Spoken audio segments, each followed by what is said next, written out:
인류 역사상 1마일이라고 하는데 1마일 저희는 이제 마일을 쓰지 않으니까요. 키로로 이렇게 계산을 하면 1.6km 정도가 됩니다. 1.6km를 뛰는데 이 4분의 벽을 갖다가 돌파하는 것은 불가능한 일로 여겨졌다고 합니다. 그러니까는 1.6km를 그 3분대로 이렇게 들어가는 것은 거의 불가능하다. 그러니까는 뭐 가장 빠른 이렇게 기록이 4분 10초 이렇게 되는 것이죠. 사람들은 이것을 갖다가 그래서 브릭월이라고 해서 벽돌벽이라고 이렇게 불렀다고 합니다. 그러니까 절대 깨어지지 않는 벽이다. 절대 인간은 이 1.6km를 4분 안으로, 그러니까 3분이라고 하는 기록대로 들어갈 수는 없다라고 이야기를 한 것이죠. 1마일 4분의 벽은 에베레스트 등정보다도 남극점 도달보다도 어렵다고 말했습니다. 그리고 당시 의학계에서는 4분 내로 달리면 심장과 근육이 파열된다고 예측했으며 이 사실은 그 누구도 부인하고 부정할 수 없는 이 절대 명제가 되었다고 합니다. 그런데 가운데서 이제 영국의 로저 베니스터라고 하는 이 육상 선수가 이제 등장을 합니다. 의대생인데요. 옥스퍼드 의대생이었는데 그때는 공부도 잘하고 운동도 잘하는 사람들이었던 것 같습니다. 이 육상 선수가 등장하는데 이 로저 베니스터는 자신이 사랑하는 이 달리기에 한계가 있다는 것을 갖다가 인정할 수가 없었다고 합니다. 그래서 내가 1마일을 4분 안으로 주파해 보이겠다라고 이야기를 한 것이죠. 하지만 이 삼류 육상 선수의 이 황당한 객기에 돌아오는 것은 내 주제나 알아라. 아주 신랄한 비판과 조롱 섞인 비웃음이 가득했다고 하고요. 그의 코치 또한 그에게 정신 나간 녀석이라고며 너보다 몇 배나 빠른 사람들도 그 좋은 기록을 가진 선수들도 1마일을 이 4분벽을 갖다가 깬 적이 없는데 네가 그걸 하겠다고 하냐고 그렇게 막 이야기했다고 합니다. 그러면서 육상계에서 매장당하고 싶지 않으면 당장 포기하라고 그렇게 비난을 했다고 합니다. 그럼에도 이 로저 베니스터가 포기하지 않자 이제 이 사람을 과학적인 근거를 갖다가 제시하기 위해서 과학적인 근거를 제시하는 것이 다른 것이 아니라 절대 너는 그 1마일의 4분벽을 깨뜨리지 못한다라는 그것을 갖다가 알려주기 위해서 이 병원으로 데리고 갔습니다. 그래서 이 로저 베니스터의 신체를 갖다가 장시간 면밀히 검사한 다음에 이제 의사가 이렇게 진단을 내립니다. 로저의 심폐기능과 혈압 등을 정밀히 측정한 결과 1마일을 4분 내로 달린다는 것은 불가능합니다. 그리고 4분 내로 달린다 할지라도 경기를 마치면 반드시 그의 심장은 터져버릴 것입니다. 이렇게 이제 진단이 나온 거예요. 그랬더니 이제 언론과 이 방송이 난리가 난 거죠. 그래서 이 로저 베니스터의 이 황당무계한 선언은 말도 안 되는 헛소리라면서 그렇게 공개적으로 막 비난을 한 것이죠. 공개적으로 망신을 이렇게 당하고 모두가 등을 돌려버렸다면 여러분 어떻게 하시겠습니까? 어떻게 하시겠어요? 그죠? 안 하겠죠, 그죠? 그죠? 우리는 몇 마디만 해도 교회도 안 나오는데 그죠? 그죠? 그런데 이제 로저는 보이는 것만을 믿는 것이 아닌 믿는 것을 보았던 사람입니다. 이 말이 참 중요한 것 같습니다. 보이는 것을 믿는 것이 아닌 믿는 것을 보았던 사람이었습니다. 현재 나의 심장은 1마일을 4분 내로 주파하는 속도를 감당하지 못하고 있다. 하지만 그것은 나의 심장에 한계가 있기 때문이 아니라 그동안 1마일을 4분 내로 달릴 수 없다고 믿고 있었기 때문이다. 그 부정적인 믿음이 나의 심장에 제한을 걸었다. 이렇게 이제 해석을 해 나가는 것이죠. 그것을 긍정적인 믿음으로 바꾸면 그만이다. 그렇게 이야기하면서 그는 끊임없이 도전했다고 합니다. 그런데 좀처럼 이 기록을 갖다가 경신할 수가 없는 것이죠. 쉽겠습니까? 인류 역사상 한 사람도 그 1마일을 갖다가 4분 내에 돌파한 사람이 4분의 벽을 돌파한 사람이 없는데 그냥 내가 하겠다고 해서 되겠냐고요. 안 되는 것이죠. 얼마나 많은 사람들이 또 도전했겠습니까? 그렇죠? 그런데 이제 베니스터가 이렇게 열심히 하다가 관점을 갖다가 바꾸기로 결정을 했습니다. 어떻게 관점을 바꿨냐면 4분의 벽을 돌파한다는 목표를 버리고 매번 달릴 때마다 16분의 1초씩만 단축하자. 이게 이제 몇 초냐면 0.062초입니다. 0.062초. 매번 달릴 때마다 0.062초씩만 내가 단축하자라고 하면서 그 가운데서 끊임없이 그 목표를 향해서 전진을 하기 시작합니다. 그리고 1954년입니다. 1954년 5월에 마침내 그는 3분 59초 4의 기록으로 이 4분의 벽을 갖다가 깨트리게 되는 것입니다. 대단하지 않습니까? 그 앞에 가장 빠른 기록이 31년 전에 기록된 4분 10초가 세계 신기록이었다고 하니까요. 4분 10초 이후로 31년간 한 번도 이 벽이 깨어지지 않았는데 이 삼류육상 선수가 믿음을 가지고 조금씩 자신의 그 한계를 넘어서기 위하여서 그렇게 힘을 쓰고 나아갈 때 그 가운데 그 벽이 깨어져 버린 것이죠.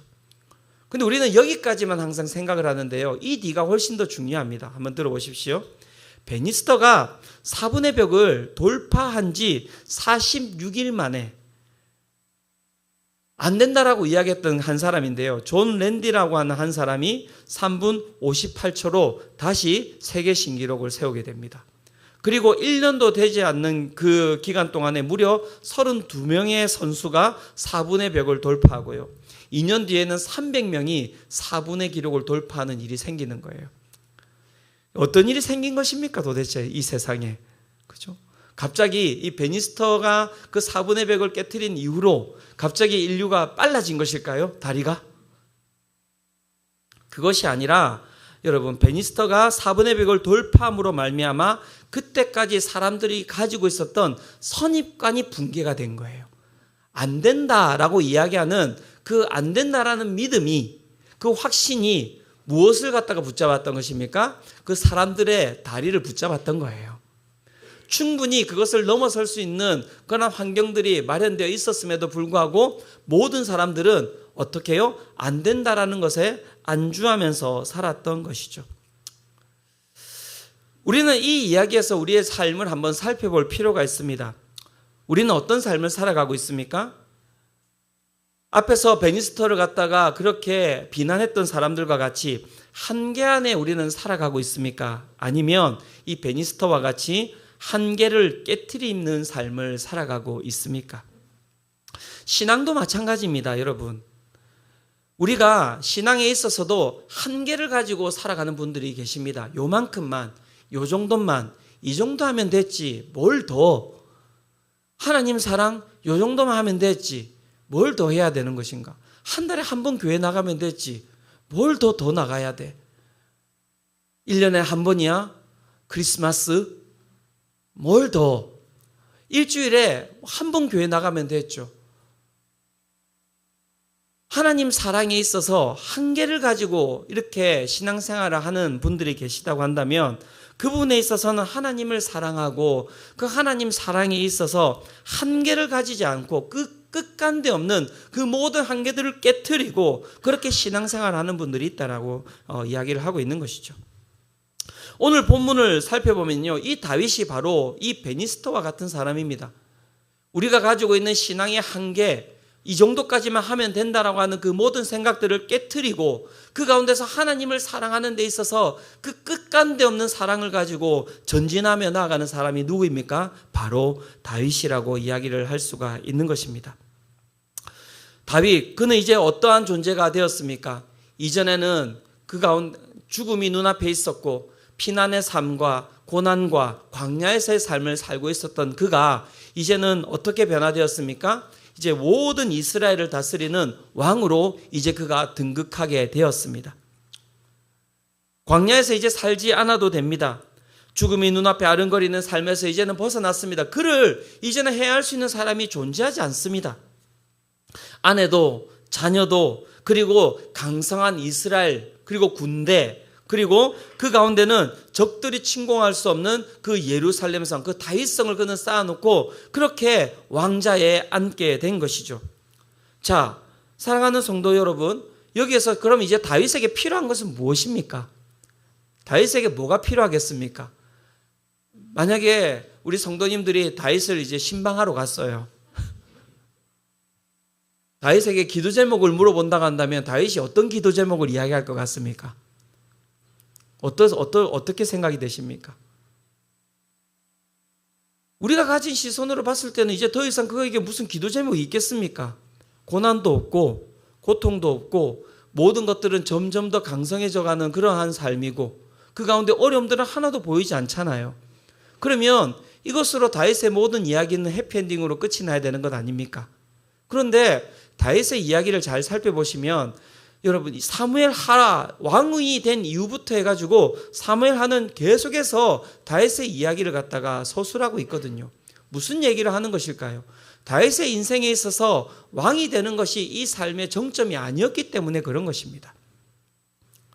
뭔가 그 가운데서 더 뭔가 변화되고 더 나아져야 되는 삶이 그 가운데 존재했기 때문에 이 본문은 사무엘하는 계속해서 이 다윗의 이야기를 하고 있는 것이죠. 우리가 살펴봤을 때 다윗의 인생은 더 이상 무언가가 필요한 인생이 아닙니다. 무언가를 더 채워야 되는 인생도 아닙니다. 그리고 그가 왕으로서 지금 해야 될 일은 무엇입니까? 변방의 족속들과 싸우거나 영토를 늘려나가거나 그 가운데 나라를 잘 다스리기 위하여서 정비하는 것이 그의 삶의 모든 것이 아니겠습니까? 그런데 그런 다윗의 삶에 여러분 이상한 것이 끼어 들어오는데요. 어떤 것이 들어오냐면 그가 법궤를 찾아서 그 법궤를 예루살렘으로 가지고 오고자 하는 일들을 벌이고 있는 거예요. 법궤가 무엇입니까?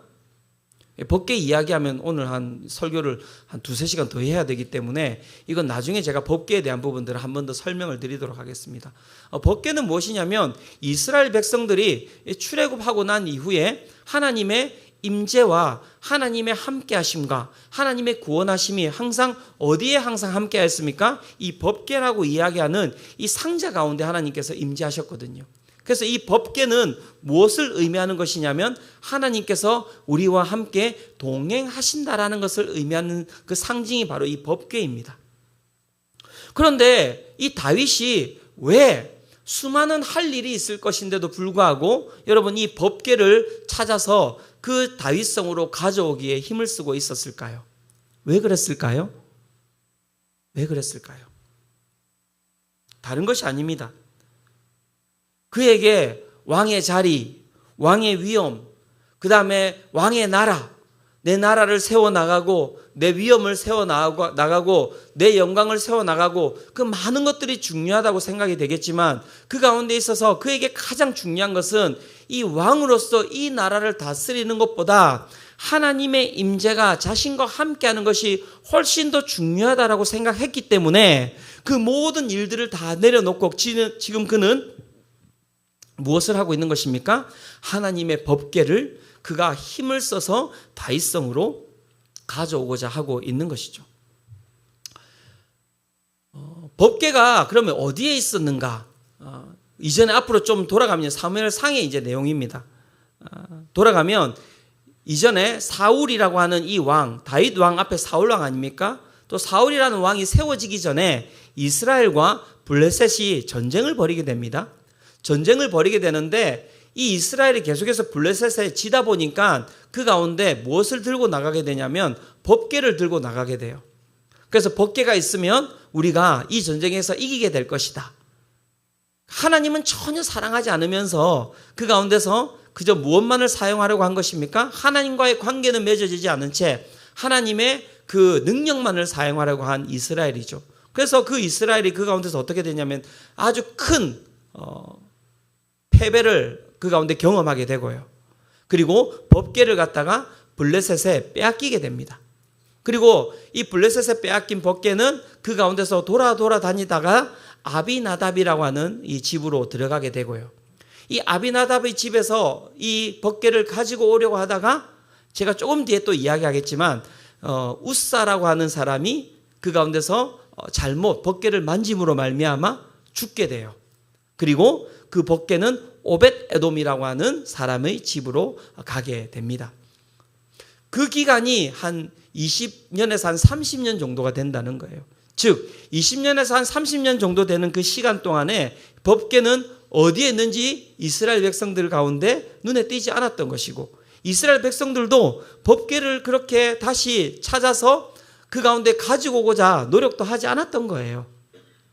그 가운데 지금 다윗이 어떻게 하고 있습니까? 그 법궤를 다시 가지고 오고자 힘을 쓰고 있는 것이죠. 법궤를 가지고 오고자 하는 것에 힘을 쓰는 것이 아니라 그에게 있었던 마음은 무엇이겠습니까? 하나님과의 관계예요. 하나님을 더욱더 사랑하고자 하는 마음, 하나님과 더욱더 동행하고자 하는 마음, 하나님의 그 임재가 내 삶에 그 가운데 풍성히 거했으면 그 가운데 하나님의 임재가 내 삶에서 벗어나지 않기를 바라는 그 마음이 그의 마음 가운데 가득했기 때문에 그는 그 법궤를 찾아서 떠난 것이라고 이야기를 하고 있는 것입니다. 그 간절함이 이 본문에 드러나고 있습니다. 사무엘하 6장 1절입니다. 같이 한번 읽어보도록 하겠습니다. 자, 시작. 다윗이 이스라엘에서 뽑은 무리 3만 명을 다시 모으고 법궤를 가져가는데 여러분 법궤가 크지 않습니다. 그런데 이 법궤를 가지고 가는데 몇 명을 보냈다고요? 3만 명을 보냈답니다. 말이 됩니까 여러분? 3만 명이 가서 뭘 하게요? 길에 서가지고 이제 무거우니까 이렇게 연결해서 그렇게 가지고 오게요? 아니죠. 그 하나님에 대한 그 간절함이 그 가운데 들어가 있는 거예요. 간절함이 들어가 있는 것입니다. 그가 할 수 있는 모든 힘을 가지고 하나님의 그 영광이 오늘도 우리의 삶에 거하기를 원합니다라는 거 하는 것을 그 나타내는 그 열망이 이 가운데 들어가 있는 것이죠. 또한 사무엘하 6장 12절에서 15절에 보면 이렇게 이야기를 하고 있습니다. 어떤 사람이 다윗 왕에게 아뢰어 이르되 여호와께서 하나님의 괴로 말미암아 오벳 에돔의 집과 그의 모든 소유에 복을 주셨다 한지라. 다윗이 가서 하나님의 괴를 기쁨으로 메고 오벳 에돔의 집에서 다윗성으로 올라갈새. 자, 제가 이야기 드렸죠. 아비나답이라고 하는 그 집에서 그 가운데 우사라고 하는 사람이 그 가운데 가지고 오다가 만져서 죽고 그 가운데 이제 가드 오벳 에돔의 집으로 이제 옮겨졌는데 여기에 있다라는 또 이야기를 듣고 이제 다윗이 그 가운데서 또 이제 법궤를 가지고 오려고 준비를 하고 있는 거예요. 그런데 어떻게 해요? 13절에 보면 이렇게 이야기하고 있습니다. 여호와의 궤를 맨 사람들이 6걸음을 가매 다윗이 소와 살찐 송아지로 제사를 드리고 오벳 에돔의 집에서부터 해가지고 다윗성까지 그 키로수로 이야기하면 한 16에서 한 20km 정도 된다고 합니다. 16km. 뭐 적게는 16km라고 한번 생각을 해보시면 6걸음을 걸어가고 그 가운데 어떻게 했다고 이야기합니까? 7번째 걸음에 어떻게 했다고요? 소와 살찐 송아지로 제사를 드렸다 이렇게 이야기를 하고 있는 것이죠. 이야, 생각해 보시면 이게 쉽지 않은 거예요. 우리는 그냥 읽어 내려갔는데 6걸음 걷고 제사 드리고 6걸음 걷고 제사 드리고. 제가 이제 한번 계산을 해봤는데 6걸음을 제사장들이 그러면 어떻게 걸었겠어요? 촘촘하게 걸었겠습니까? 아니죠. 제가 제사장이라고 한다면 일단 제가 걸을 수 있는 보폭의 큰 보폭대로. 그래서 뭐 보통 보폭으로 생각해서 한 1m 정도를 생각해 보자고요. 그러면 6m 가고 제사 한 번 드리고 6m 가고 제사 한 번 드리고 몇 킬로로 가야 된다고요? 16km. 그럼 제사를 몇 번 드렸을까요? 그 가운데 솔로몬이 몇 번 제사를 드렸습니까? 하나님께 1000번 제사를 드렸죠. 제가 대충 계산해 봤더니요 한 2500번에서 한 3500번 사이로 이 제사를 드린 거예요. 이 정도 되면. 그러니까 뭐 솔로몬이 1000번 제사 드린 것 때문에 우리가 와 이렇게 이야기하는데 그것은 잽도 안 되는 거예요. 다윗을 생각하면 6번 하나님께서 우리와 함께 하심에 이런 거예요. 6걸음 걷고 하나님 이 6걸음을 함께 해주셔서 감사합니다. 그렇게 하고 어떻게 해요? 내가 드릴 수 있는 모든 것으로 주님께 감사의 제사를 드립니다. 그렇게 하고 있는 것이죠. 6걸음 걷고 7번째 감사의 제사를 드리고. 여러분 옆에서 보시면서 다윗 보면서 뭐라고 하시겠습니까? 여러분이 제사장이라고 한다면 어떻게 이야기하시겠습니까? 제가 만약에 여러분들에게 그렇게 이야기한다면 어떻게 말씀하시겠습니까? 6걸음 걷고 20명 나가시고 6걸음 걷고 20명 나가시고 그 다음에 16km 간 뒤에는 저 혼자 있을 가능성이 있지 않을까. 네. 저도 그렇게 생각하면 제가 제사장이라면 합리적이지 않다는 거예요. 합리적이지 않다는 거예요. 왜 이렇게 하십니까? 한 번에 쫙 가면서 또 이렇게 하나님 찬양하면서 가서 거기서 제사 드리시자고요. 거기서 2000번 제사 드리시면 안 됩니까? 왜 이렇게 고생하시면서 6번 더 한 다음에 제사 드리고 6걸음 가운데 제사 드리고 이렇게 하십니까? 끊임없이 피드백 했을 것 같습니다. 그렇지 않을까요? 그런데 다윗이 그 가운데 멈추지 않는 거예요. 멈추지 않는 거예요. 왜 멈추지 않았을까요? 하나님 앞에 더 많은 것들을 드리고 싶었을 거예요. 다윗의 마음은 6걸음에 한 번 제사가 아니라 매 걸음마다 그는 제사를 드리고 싶었을 것입니다. 그가 가지고 있는 모든 것을 다 쏟아서 하나님께 사랑을 표현하고 싶었을 것입니다. 그가 가지고 있는 모든 것을 다 들여서 자기가 가지고 있는 것이 무엇이든지 상관없이, 여러분, 소를 갖다가 몇 마리를 죽였겠냐고요. 어떻게 제사를 드렸겠냐고요. 그 사람의 모든, 이스라엘 백성들의 모든 힘을 다 모아서 그것도 부족하다라고 그는 생각하면서 그 가운데 제사를 드리고 있는 것 아닙니까? 그런데 그것으로 끝나는 것이 아닙니다. 여러분, 자신의 힘과 능력과 재원을 동원하여서 하나님과의 동행을 그 기쁨과 즐거움으로 그가 표현을 하고 있는데요, 이것으로 끝나는 것이 아니라 14절 15절에 넘어가니까 이렇게 이야기를 하고 있는 것입니다. 14절 같이 한번 읽어보도록 하겠습니다. 자, 시작. 다윗이 여호와 앞에서 힘을 다하여 춤을 추는데 그때 다윗이 배 에봇을 입었더라. 다윗과 온 이스라엘의 족속이 즐거이 환호하며 나팔을 불고 여호와의 궤를 메어 오니라. 아멘. 그가 어떻게 하였다고요? 그가 자신의 힘, 능력, 자신이 동원할 수 있는, 왕으로 동원할 수 있는 모든 것들을 동원하여서 하나님과의 그 동행함에 대한 그 기쁨, 그것을 갖다가, 그 즐거움을 갖다가 막 표현을 하는데 그것으로도 만족이 안 되는 거예요. 이 막 솟아오르는 그 기쁨이 표현이 안 되니까 어떻게 하고 있다는 것입니까? 지금 그가 베옷을 입는다는, 베옷을 입고 있다. 왕의 옷을 벗어 던지고 그가 제사장들이 입었던 그 베옷을 함께 입고 그 가운데 어떻게 하고 있다고요? 그 가운데서 춤을 추고 있다는 거예요. 기쁨으로 춤을 추고 있다는 거예요. 여기서 춤을 추다라고 하는 이 동사는 어떤 뜻이 들어가 있냐면 빙글빙글 돌다라는 뜻이 들어가 있는 거예요. 빙글빙글 돌다. 제가 빙글빙글 돌면서 예배 드리시는 분들을 한 번도 본 적이 없습니다. 이전에 제가 이제 그 분당 우리 교회에 있을 때 그 금요 기도회를 이제 청년들이 같이 드리는데요, 그 가운데서 이렇게 항상 그 찬양을 하면 그 맨 앞에 자매가, 아리따운 자매가 딱 앉아가지고 정말 얼굴은 전혀 그렇게 생기지 않았는데요. 그러니까 사람을 외모로 판단하면 안 됩니다. 예, 찬양이 딱 시작하면 일어나가지고 팔이 움직이기 시작하는 거예요. 이렇게 막 이렇게 찬양에 따라서. 근데 끊임없이 어떤 얘기가 들어왔을까요?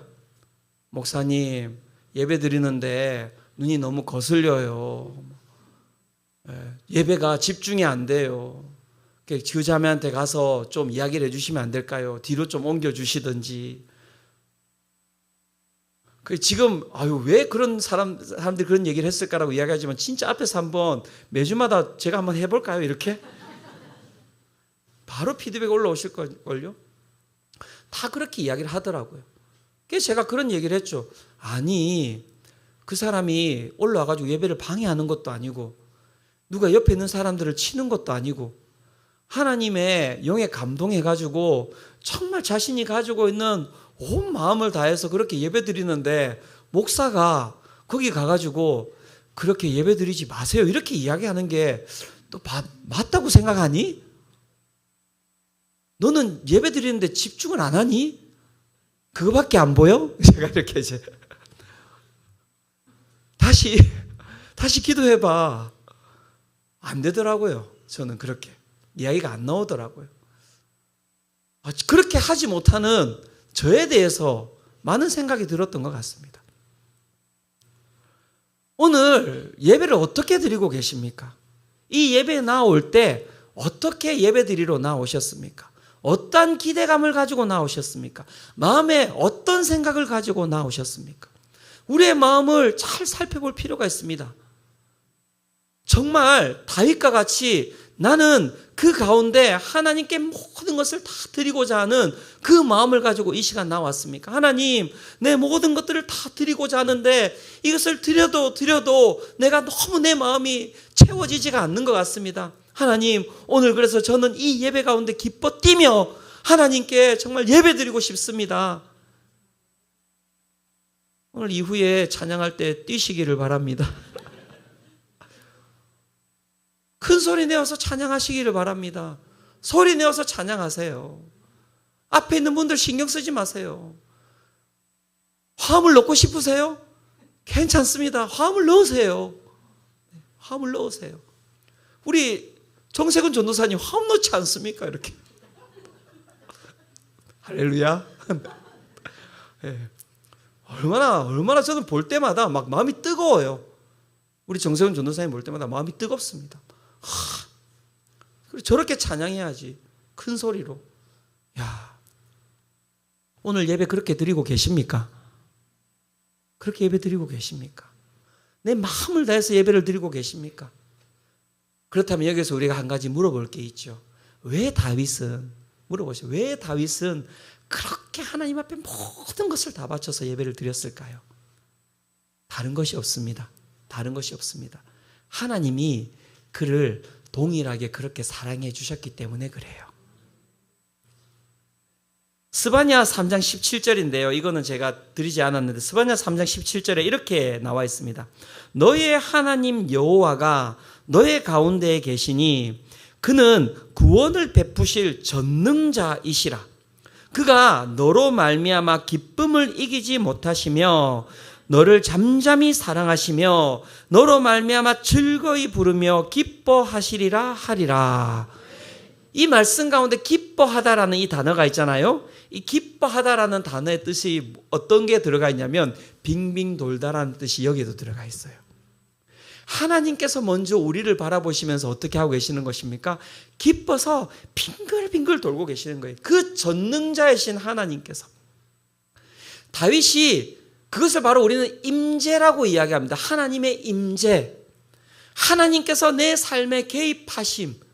그 은혜를 맛보았는데요. 하나님을 만났는데 그 눈에 보이지 않는 그 하나님께서 나를 사랑하셔서 내 앞에서 기뻐하시면서 빙글빙글 돌고 계시는 거예요. 그 전능자가, 그 구원자가, 이 세상의 모든 것들을 보다도 더 크신 이가, 그 하나님께서 나를 사랑하신다고 그렇게 나를 바라보시면서 기뻐 뛰시고 있는 그 모습을 다윗은 본 거예요.